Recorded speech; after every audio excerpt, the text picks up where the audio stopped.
Hi, welcome to Nini's.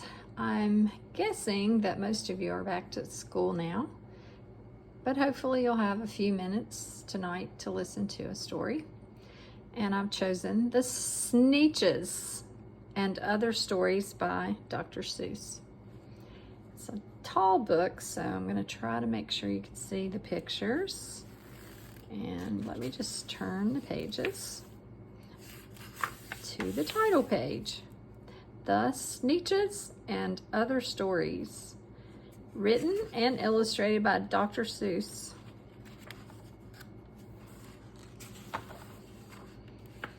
The first story is The Sneetches. Now, the star-belly Sneetches had bellies with stars. The plain-belly Sneetches had none upon theirs. Those stars weren't so big. They were really so small you might think such a thing wouldn't matter at all. But because they had stars, all the star-belly Sneetches would brag. We're the best kind of Sneetch on the beaches. With their snoots in the air, they would sniff and they'd snort. We'll have nothing to do with the plain-belly sort.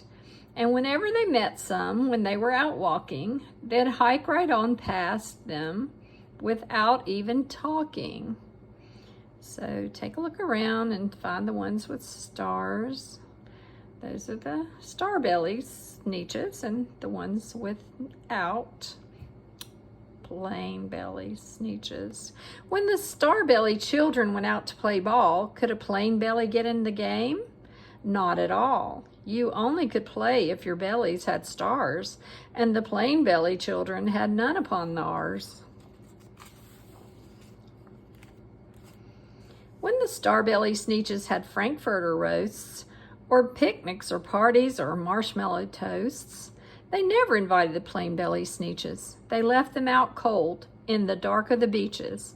They kept them away, never let them come near, and that's how they treated them year after year.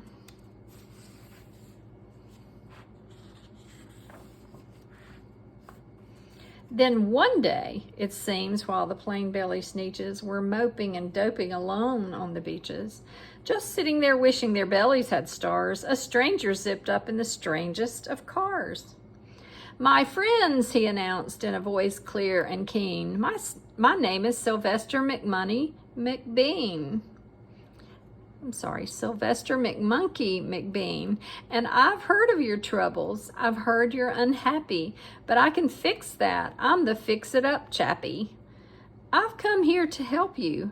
I have what you need, and my prices are low, and I work at great speed, and my work is 100% guaranteed." Take a look at all he has to offer them. There's his name, McMonkey. I didn't read that right the first time. Then, quickly, Sylvester McMonkey McBean put together a very peculiar machine. And he said, "You want stars like a star-belly Sneetch? My friends, you can have them for $3 each." Now you look at the machine, and this end says in, I-N, and out, O-U-T, out. "Just pay me your money and hop right aboard." So they clambered inside, then the big machine roared, and it clonked, and it bonked, and it jerked, and it burked, and it bopped them about, but the thing really worked. When the plain-belly Sneetches popped out, they had stars. They actually did. They had stars upon theirs. Then they yelled at the ones who had stars at the start. "We're exactly like you. You can't tell us apart. We're all just the same now, you snooty old smarties. And now we can go to your frankfurter parties." "Good grief," groaned the ones who had stars at the first. "We're still the best Sneetches, and they are the worst. But now, how in the world will we know," they all frowned, "if which kind is what, or the other way around?" Then up came McBean with a very sly wink, and he said, "Things are not quite as bad as you think. So you don't know who's who? That's perfectly true. But come with me, friends. Do you know what I'll do? I'll make you again the best Sneetches on beaches, and all it will cost you is $10 eaches. He's a salesperson for sure. He knows what they want. He's going to provide it. Belly stars are no longer in style, said McBean. What you need is a trip through my star off machine. This wondrous contraption will take off your stars so you won't look like Sneetches who have them on theirs. And that handy machine, working very precisely, removed all the stars from their tummies quite nicely. There they go in with their $10 each and out without their stars. Then with snoots in the air, they paraded about and they opened their beaks and they let out a shout. We know who is who, now there isn't a doubt. The best kind of Sneetches are Sneetches without. Then, of course, those with stars all got frightfully mad. To be wearing a star now was frightfully bad. Then, of course, old Sylvester McMonkey McBean invited them into his star-off machine. Then, of course, from then on, as you probably guessed, things really got into a horrible mess. All the rest of that day on those wild, screaming beaches, the fix-it-up chappie kept fixing up Sneetches. Off again, on again, in again, out again. Through the machines they raced round and about again, changing their stars every minute or two. They kept paying money. They kept running through until neither the plane nor the starbellies knew whether this one was that one or that one was this one, or which one was what one, or what one was who. Then, when every last cent of their money was spent, the fix-it-up chappie packed up and he went. And he laughed as he drove in his car up the beach. They never will learn. No, you can't teach a Sneetch. Wow, look at all that cash. He fooled them, but McBean was quite wrong. I'm quite happy to say that the Sneetches got really quite smart on that day. The day they decided that Sneetches are Sneetches and no kind of Sneetch is the best on the beaches. That day, all the Sneetches forgot about stars and whether they had one or not upon theirs. Holding hands or shaking hands. That was a cool story. I wonder what this one's going to be like. This one is called The Zacks. One day, making tracks in the prairie of Prax, came a north-going Zacks and a south-going Zacks. And it happened that both of them came to a place where they bumped. There they stood, foot to foot, face to face. Look here now, the north-going Zack said. I say, you are blocking my path. You are right in my way. I'm a north-going Zack, and I always go north. Get out of my way now and let me go forth. Who's in whose way? Snapped the south-going Zacks. I always go south, making south-going tracks. So you're in my way, and I ask you to move and let me go south in my south-going groove. Then the north-going Zacks puffed his chest up with pride. I never, he said, take a step to one side. And I'll prove to you that I won't change my ways if I have to keep standing here 59 days. And I'll prove to you, yelled the south-going Zacks, that I can stand here in the prairie of Prax for 59 years. For I live by a rule that I learned as a boy back in south-going school. Never budge. That's my rule. Never budge in the least. Not an inch to the west, not an inch to the east. I'll stay here not budging. I can and I will, if it makes you and me and the whole world stand still. Well, of course the world didn't stand still. The world grew. In a couple of years, the new highway came through, and they built it right over those two stubborn Zacks, and left them there standing unbudged in their tracks. And they named this the Zax Bypass, like our highways have bypasses now.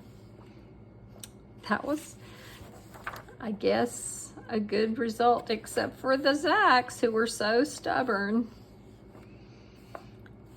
This story is called Too Many Daves. Did I ever tell you that Mrs. McCabe had 23 sons and she named them all Dave? Wow, how's she going to tell them apart when she calls them to the home? Well, she did, and that was a smart thing to do. You see, when she wants one and calls out, "Yoo-hoo! Come into the house, Dave," she doesn't get one. All 23 Daves of hers come on the run. This makes things quite difficult at the McCaves.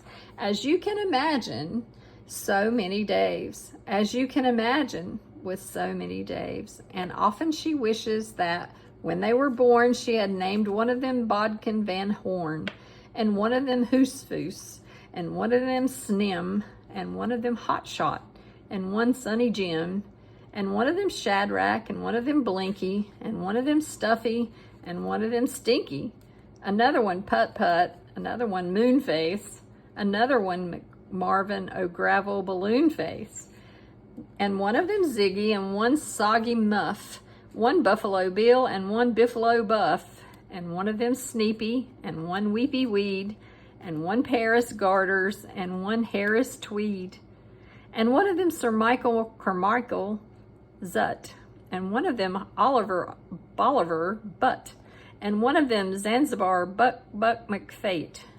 But she didn't do it, and now it's too late. I think it would be fun for you to sit down and make up some names that children could be called that sound like Hoosfoos or Soggy Muff. Those were some extremely strange names. What was I scared of is the story we're going to read now. Well, I was walking in the night and I saw nothing scary, for I have never been afraid of anything, not very. Then I was deep within the woods when suddenly I spied them. I saw a pair of pale green pants with nobody inside them. I wasn't scared, but yet I stopped. What could those pants be there for? What could a pair of pants at night be standing in the air for? What would you think if you saw this sight? And then they moved, those empty pants. They kind of started jumping. And then my heart, I must admit, it kind of started thumping. So I got out. I got out fast as I could go, sir. I wasn't scared, but pants like that I did not care for. No, sir. After that, a week went by. Then one dark night in Greenwich, I had to do an errand there and fetch some Greenwich spinach. Well, I had fetched the spinach. I was starting back through town when those pants raced around the corner and they almost knocked me down.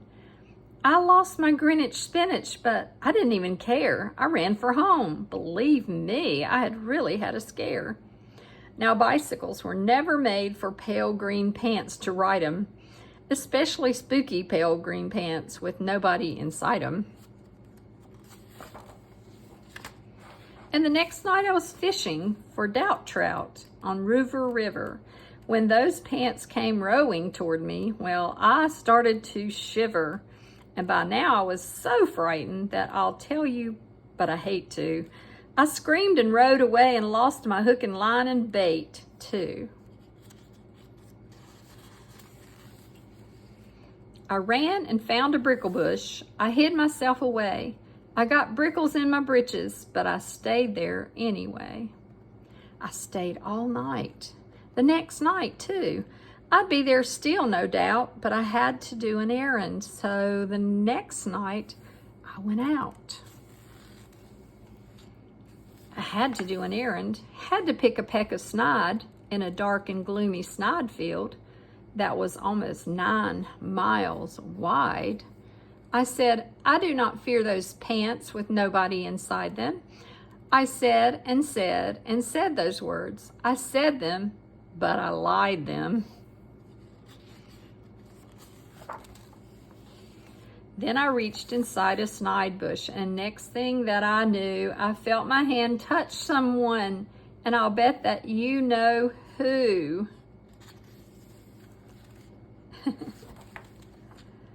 And there I was, caught in the snide, and in that dreadful place, those spooky, empty pants and I were standing face to face.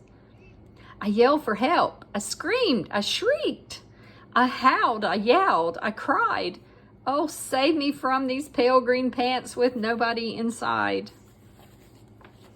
But then a strange thing happened. Why, those pants began to cry. Those pants began to tremble. They were just as scared as I.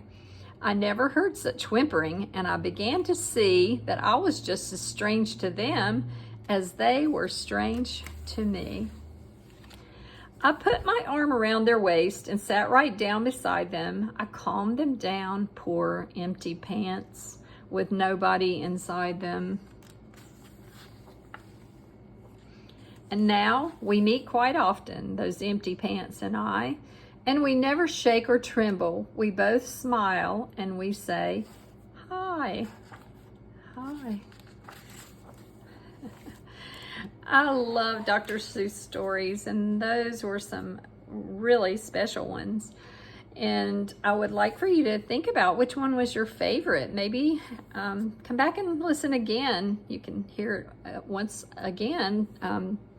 And pick out some fun words that you like, and maybe write your own story similar to Dr. Seuss. He uses lots of rhyming words, so that's a good thing for you to practice if you're learning to read.